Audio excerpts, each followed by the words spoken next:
Assalamualaikum warahmatullahi wabarakatuh. Innal hamdalillah wassalatu wassalamu ala Rasulillah wa ala alihi wa ashabihi wa mawalah, amma ba'du. Asyhadu an la ilaha illallah wahdahu la syarikalah wa asyhadu anna Muhammadan abduhu wa rasuluhu la nabiyya ba'dah. Allahumma salli ala sayyidina Muhammadin wa ala alihi wa ashabihi ajmain, amma ba'du. Bapak-bapak jamaah Masjid Mukhlisin Lahuddin rahimakumullah. Alhamdulillah, kita panjatkan puji syukur kehadirat Allah Subhanahu wa taala pada malam hari ini, Ahad keempat, sesuai dengan jadwal kajian Nasaihul Ibad. Dan perlu kami sampaikan bahwa kita sudah menginjak malam hari ini makalah yang ke-28. Jadi kurang lebih sudah hampir 28 minggu ya kita membahas kitab Nasaihul Ibad. Sebelumnya tadi sudah disampaikan terkait dengan wakaf Al-Quran ya.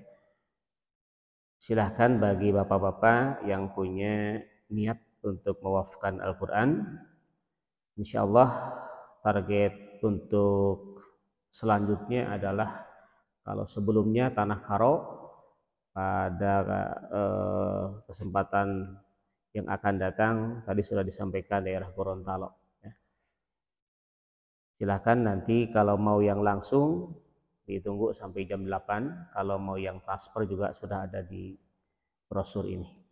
Mudah-mudahan insya Allah 100.000 ini menjadi wakaf amal jariah yang insya Allah tidak akan pernah putus pahalanya untuk kita semua. Jadi sekali lagi bagi bapak-bapak yang ingin ikut berpartisipasi di wakaf Al-Quran ini, kami persilahkan. Mudah-mudahan Allah memberikan kelapangan rezeki untuk kita semua. Amin ya Allah ya rabbal alamin. Hadirin rahimakumullah, kita punya waktu 30 menit ke depan. Bismillahirrahmanirrahim. Wal maqalatus saminatu wal isrun. Pada malam hari ini kita tidak terasa sudah menginjak makalah yang ke-28. Rata-rata per pertemuan saya menyampaikan satu makalah. Jadi kurang lebih sudah 28 minggu. Makalah yang ke-28 ini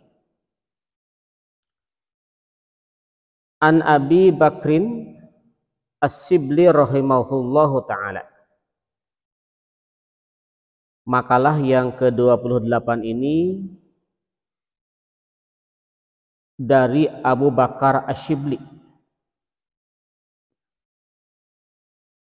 Mungkin bapak-bapak pernah mendengar siapa Abu Bakar Asy-Syibli.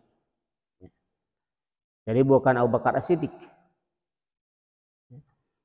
Kalau Abu Bakar As-Siddiq, Siddiqnya diberikan gelar kepada beliau karena pertama yang membenarkan peristiwa Isra Mi'raj adalah Abu Bakar As-Siddiq, sehingga diberikan gelar Abu Bakar As-Siddiq. Nah, pada makalah yang ke-28 ini Abu Bakar Asy-Syibli ya. Kalau bapak-bapak bertanya siapa Abu Bakar Asy-Syibli ini, dijelaskan di makalah ini. Kalau kita bertanya tentang Abu Bakar Asy-Syibli, ada 8 yang menjelaskan siapa sih Abu Bakar Asy-Syibli ini, biar kita tahu tentang biografi beliau. Oke, yang pertama, Abu Bakar Asy-Syibli itu adalah nama sebenarnya Dalfa bin Jahdar. Jadi kalau bapak-bapak diperdengarkan nama Abu Bakar As-Siddiq, Abu Bakar Asy-Syibli, maka beliau nama aslinya adalah Dalfa bin Jahdar. Itu yang pertama. Biar tidak tertukar dengan Abu Bakar As-Siddiq. Yang kedua, Abu Bakar Asy-Syibli ini berasal dari sebuah kampung yang namanya Syibli. Jadi Syibli ini nama Abu Bakar yang merupakan asal dia dilahirkan di kampung Asy-Syibli namanya. Seperti halnya pengarang kitab ini. Pengarang kitab Nashul Ibad itu adalah Imam Nawawi Al-Bantani. Jadi Al-Bantani ini menunjukkan bahwa Syekh Imam Nawawi adalah orang atau dilahirkan di Banten. Karyanya 100 lebih. Karya Imam An-Nawawi adalah 100 lebih. Dia asli dari Banten. Nah, ini pun Abu Bakar ini di ujungnya ada nama Asy-Syibli. Asy-Syibli ini adalah tempat kelahiran, kampung kelahiran Imam Asy-Syibli. Itu yang kedua. Yang ketiga, siapa Imam Asy-Syibli ini? Imam Asy-Syibli ini adalah Baghdadiyul Maulidu wal Mansya.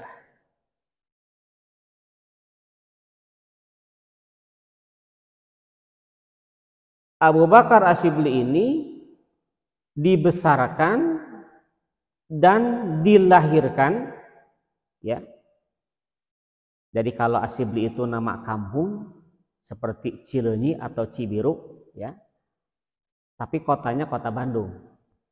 Nah, Imam Asy-Syibli ini lahir di kampung Asy-Syibli, tapi dia dibesarkan dan dilahirkan di kota Baghdad.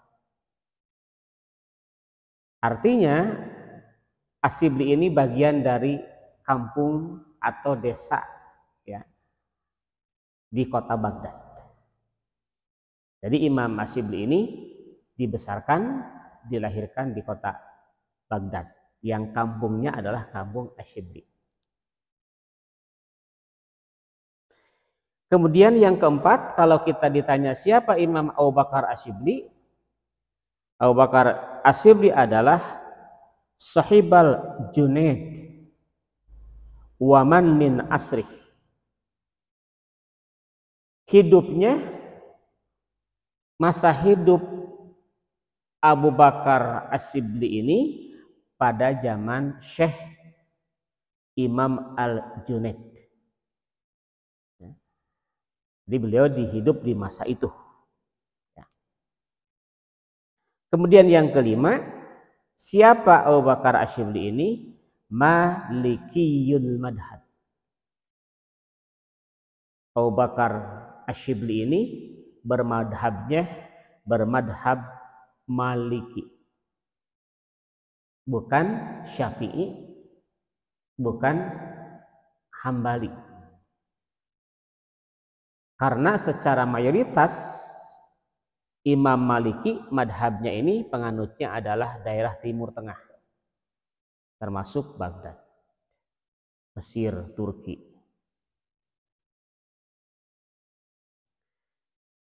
Nah, kemudian yang keenam, siapa Abu Bakar Asy-Syibli? Asya sab'an wasamani nasanah. Abu Bakar Asy-Syibli ini hidupnya, umurnya 87 tahun. Jadi lebih panjang dibanding dengan usia Rasulullah yang hanya 63 tahun.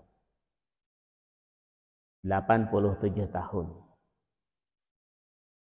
Kalau sekarang usia yang dikategorikan langka. Ya. Usia yang dikategorikan langka. Rata-rata umat Muhammad itu ya 60, 50, 70, 80 sudah jarang. Kemudian yang ketujuh, wa mata sanata arba'a wa salasina wa salasimi'ah. Abu Bakar Asyibli ini meninggal pada tahun 334 Masehi.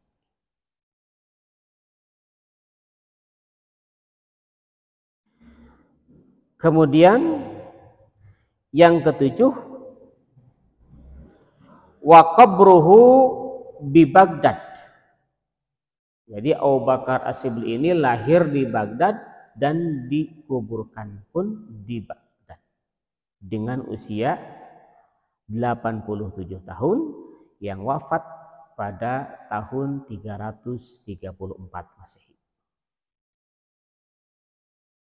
Kemudian yang kedelapan, siapa Abu Bakar Asyibli ini? Beliau adalah wahuwa min udhama'il arifin. Jadi Abu Bakar Asyibli ini termasuk pembesar-pembesar orang yang memiliki gelar arif.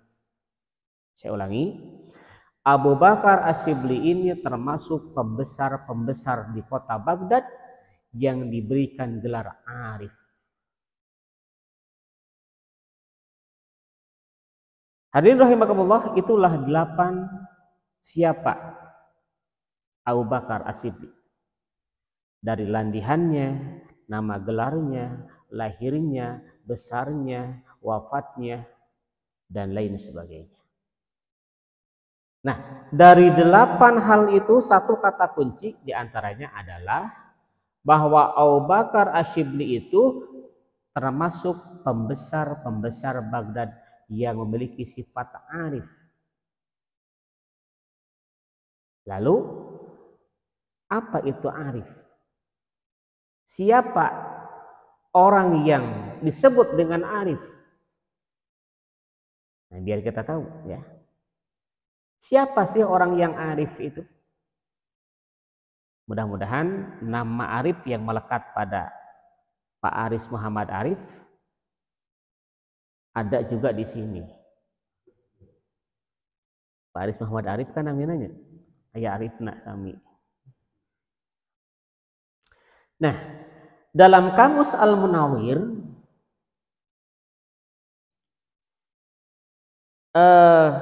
arif ini yang sering kita kenal dengan kata ma'rifah. Ya. Sering mengenal kata ma'rifat. Nah, ma'rifat itu asal katanya adalah arafa. Kalau di dalam tasrif, ilmu tasrif, arafa yu'rifu irfan. Ma'rifah. Kalau arif adalah isim fa'il, ya. Kalau ma'rifat adalah masdar. Dalam tata bahasa ilmu shorof. Nah, jadi siapa yang dikategorikan, siapa yang disebut dengan arif ini, orang arif itu adalah diartikan orang yang mengetahui dan orang yang mengenal. Sehingga kata ma'rifatullah itu diartikan orang yang mengenal Allah. Ma'rifat itu adalah sifatnya, pelakunya adalah arif. Seperti halnya Muslim dengan Islam. Muslim adalah subjeknya, orangnya, Islam adalah agamanya, sifat yang melekat pada muslim. Iman adalah sifatnya, mukmin adalah orangnya. Arif adalah orangnya, ma'rifat adalah sifat orang arif. Nah, orang yang memahami tentang ma'rifat disebut arif. Ketika kita, siapapun orang, mengenal tentang ma'rifat, itu dinamakan arif. Ma'rifat kepada siapa? Di antaranya adalah ma'rifat kepada Allah. Ada ma'rifat kepada Allah, ada ma'rifat kepada diri sendiri. Ya. Ada ma'rifat kepada Allah, ada ma'rifat kepada diri sendiri. Ada mengenal Allah, ada mengenal diri sendiri. Ada sebuah keterangan, man arafa nafsah faqad arafa rabbah. Barang siapa yang mengenal dirinya, insya Allah dia akan mengenal Tuhannya. Apa maksudnya? Kalau kita tidak mengenal diri kita, siapa yang menciptakan kita? Min aina, fi aina, ila aina. Kita asal dari mana, sekarang di mana, dan akan kemana? Kita tidak akan tahu siapa yang menciptakan kita. Tidak akan ma'rifat kepada Allah. Maka dalam keterangan itu, kenali dulu diri kita. Min aina, kita dari mana? Dari Allah. Fi aina, di mana? Di bumi, milik Allah. Ila aina, akan kemana? Inna lillahi wa inna ilaihi raji'un. Kita dari Allah akan kembali kepada Allah. Kenali diri kita, insya Allah akan kenal kepada Allah. Kalau kita tidak kenal diri kita, tidak mengenal siapa sih kita. Siapa yang menciptakan kita? Kita sedang di mana? Akan kembali kemana? Sulit untuk mengenal Allah. Kembali, jadi orang yang memahami tentang ma'rifat itu disebut arif. Nah, Abu Bakar As-Shibli ini termasuk pembesar-pembesar di kota Baghdad yang diberikan gelar arif. Sekali lagi, siapa arif itu? Arif dalam kitab Kamus Al-Munawir diartikan orang yang bijaksana, orang yang cerdik, orang yang pandai, dan orang yang berilmu. Itulah arif. Komplit. Bijak, cerdik, pandai, berilmu. Itulah Abu Bakar As-Shibli. Yang mudah-mudahan sifat arif ini juga ada dalam diri kita. Hadirin rahimakumullah. Nah, Imam Asy-Syibli ini memang di dalam beberapa buku atau kitab jarang disebut Abu Bakarnya, tapi disebutnya Imam Asy-Syibli. Walaupun namanya Abu Bakar Asy-Syibli ya. Sering disebutnya Asy-Syibli. Nah, Imam Asy-Syibli ini dalam makalah yang ke-28 ini qala bi munajatihi. Suatu saat dia bermunajat. Bermunajat, berdoa, meminta kepada Allah. Apa doanya? Apa yang diminta oleh Imam Asy-Syibli ini dalam munajatnya? Ilahi, inni uhibbu an ahabbalaka jami'a hasanati ma'a fakri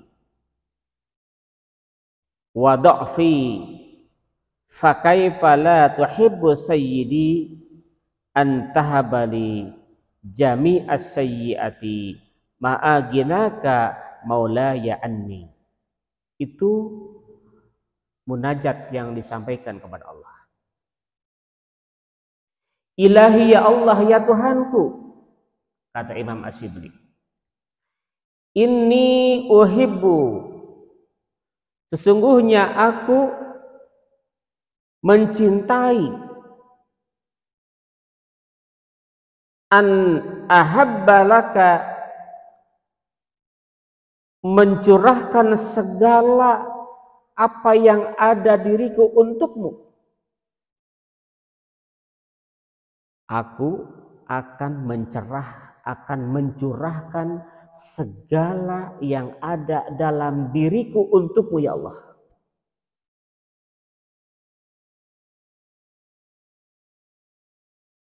Capek sudah biasa, sibuk sudah biasa.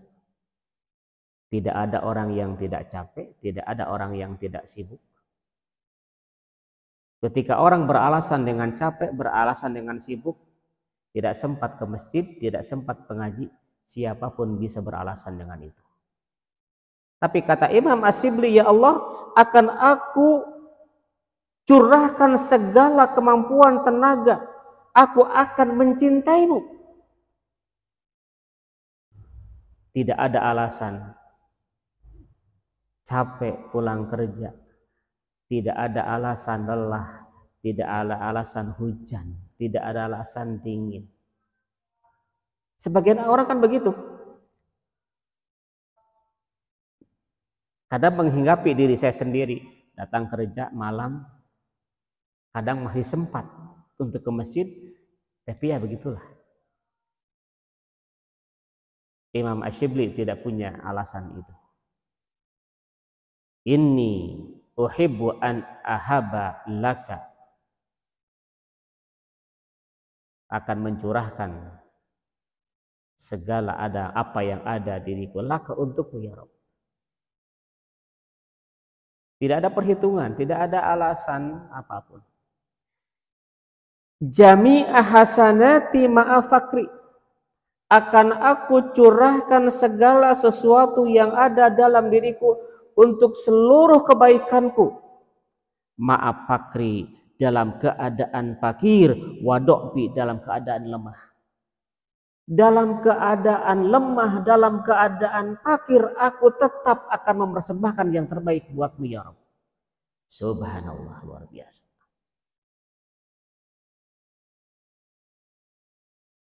Kalau orang beralasan, ya Rabb, saya fakir, saya miskin, saya lagi kerja, saya butuh A, saya butuh B, saya lagi banyak kerjaan, keriweuh. Imam Asyibli mengatakan, saya akan mencurahkan segala apa yang saya miliki, seluruh kebaikanku hanya untukmu ya Rabb. Dalam keadaan aku fakir, dalam keadaan aku lemah. Itu aya alasan kergering ke sholat. Karena masih banyak cara. Yang boleh meninggalkan sholat adalah yang sudah tidak bernyawa.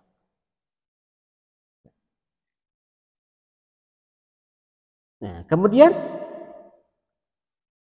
Imam Asyibli melanjutkan permohonannya, munajatnya kepada Allah, pakai pala tuhibbu sayyidi antahabbali jami'as sayyiati ma'aginaka maulaya anni.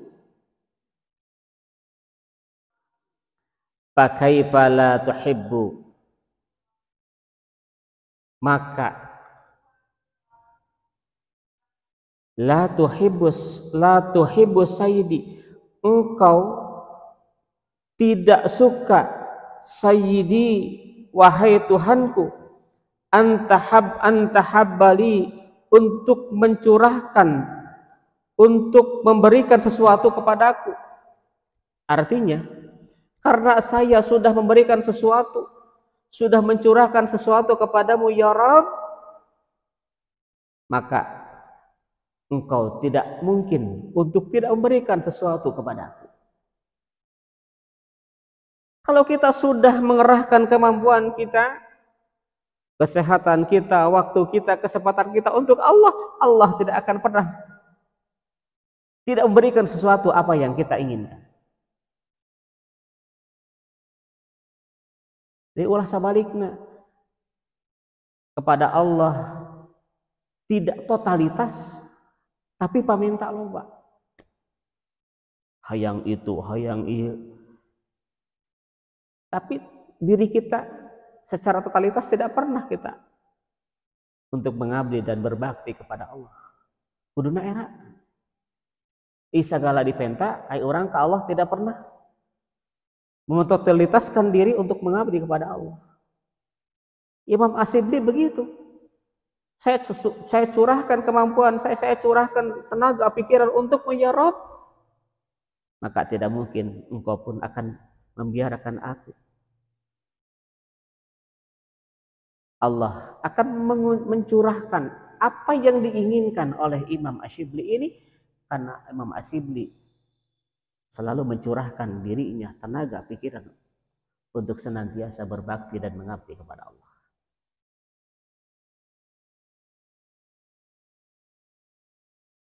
Nah, ada satu syair, nah, ini syair yang yang sering dia baca. Mudah-mudahan kita pun bisa membacanya, mengistiqomahkan untuk membacanya. Wa qad ajajani ba'dul ulama an aqra ba'da salatil jum'ah sab'a marratin.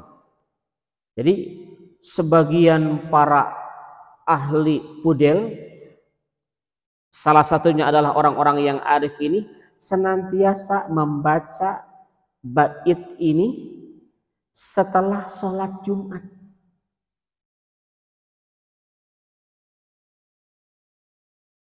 Apa baitnya? Ilahi lastu lil firdausi ahla wala aqwa 'alan naril jahim fahabli taubatan waghfir dunubi fa innaka ghafirudz dzanbil 'adim wa 'amilni muamalatal karim wasabbitni ala nahjil qawim. Jadi salah satu yang dibaca oleh beliau adalah doa ini. Setelah tadi berdoa kepada Allah, lanjut dengan doa ini. Dibaca setelah sholat Jumat. Makanya kalau di kita mungkin ada yang masing-masing. Tapi kalau di lembur, saya masih kalau pulang, ini beres sholat Jumat dibaca secara berjamaah. Ilahi lastu lil firdausi ahla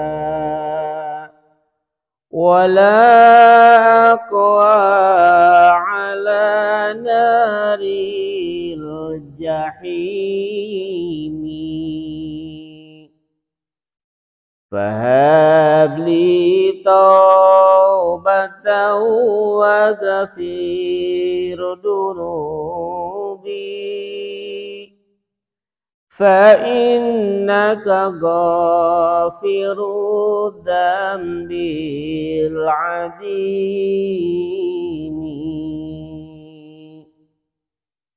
wa 'amilni muamalatal karimi wasabbitni ala nahjil qawimi. Saya terjemahkan dulu. Ilahi, ya Allah, ya Tuhanku, lastu firdausi ahla, tidaklah bagiku surga Firdaus adalah calon penghuninya. Wala aku 'alan naril jahimi, dan aku tidak memiliki kekuatan 'ala naril jahimi, terhadap sengatan api neraka jahim.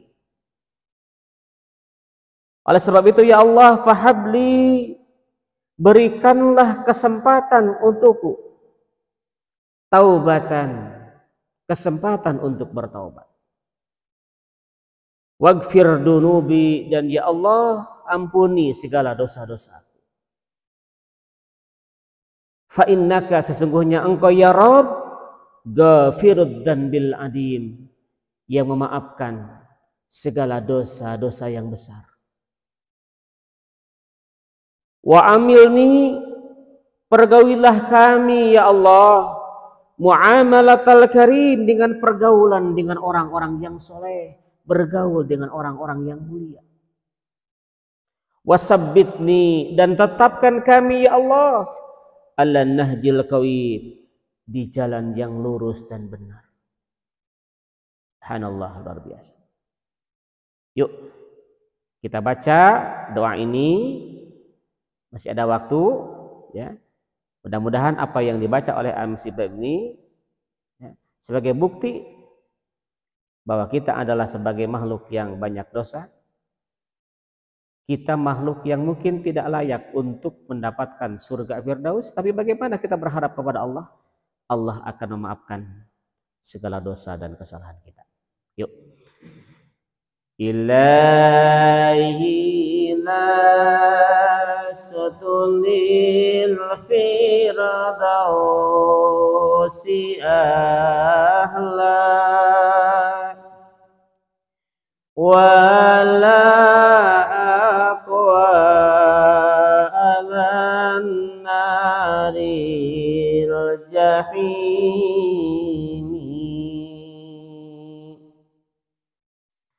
Fahabli taubatan wa ghafir dunubi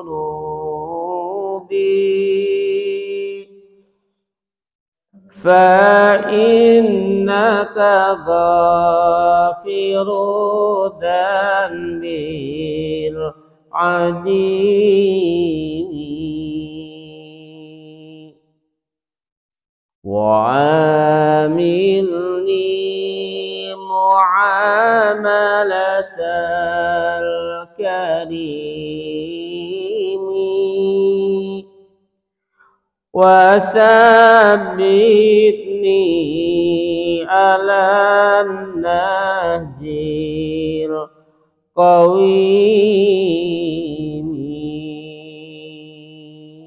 Terakhir, di makalah yang ke-28 ini Imam An-Nawawi Al-Banti menjelaskan fa inna sayyiati la tadurruka wa hasanati la tanfa'uka. Ini kata-kata yang sangat luar biasa, sangat mendalam. Saya baca lagi, fa inna sayyiati la tadurruka wa hasanati la tanfa'uka. Kata Imam Asyibli dalam munajatnya, beliau mengatakan fa inna sayyiati, sesungguhnya kejelekan-kejelekanku, sesungguhnya kesalahan-kesalahanku, sesungguhnya dosa-dosaku, la tadurruka, tidak akan pernah memadaratkanmu ya Allah. Tidak ada efek apapun yang dilakukan oleh kita, kesalahan apapun, dosa apapun, kemaksiatan apapun yang dilakukan oleh kita, la tadurruka, tidak akan pernah memadaratkan kamu ya Allah. Tidak akan pernah memadaratkanmu ya Allah. Dan sebaliknya, wa hasanati la tanfa'uka, dan kebaikan-kebaikanmu yang kau lakukan, la tanfa'uka, tidak akan memberikan manfaat kepadamu ya Allah, kata Imam Asyibli. Artinya apa yang kita lakukan, kebaikan yang kita lakukan untuk kita, kesalahan yang kita kembali kepada kita. In ahsantum ahsantum li anfusikum. Kalau kita melakukan kebaikan, kebaikan akan kembali kepada kita, dan jikalau kita melakukan kejahatan, dosa dan kemaksiatan, itu pun dosanya akan kembali kepada kita. Sangat indah doa dari Imam Asyibli. Fa inna sayyiati la tadurruka, sesungguhnya kejelekan-kejelekanku, dosa-dosaku, kemaksiatanku tidak akan pernah memadaratkanmu. Wa hasanati la tanfa'uka, dan kebaikan-kebaikan aku pun tidak akan memberikan manfaat untukmu. Karena Allah adalah Ghaniyun, Allah yang maha kaya tidak perlu kepada makhluknya seperti kita manusia. Mudah-mudahan sudah 28 kita membahas nasihat-nasihat yang sangat luar biasa dari Syekh An-Nawawi Al-Bantani, sungguh luar biasa. Mudah-mudahan nasihat-nasihat ini ada hikmah dan manfaatnya, khusus untuk saya pribadi. 1 bulan 1 kali kita mengkaji ini, insya Allah masih banyak bab makalah yang akan kita bahas di pertemuan selanjutnya. Hatur nuhun, terima kasih atas perhatiannya. Mohon maaf jikalau ada kesalahan. Billahi taufiq wal hidayah. Assalamualaikum warahmatullahi wabarakatuh.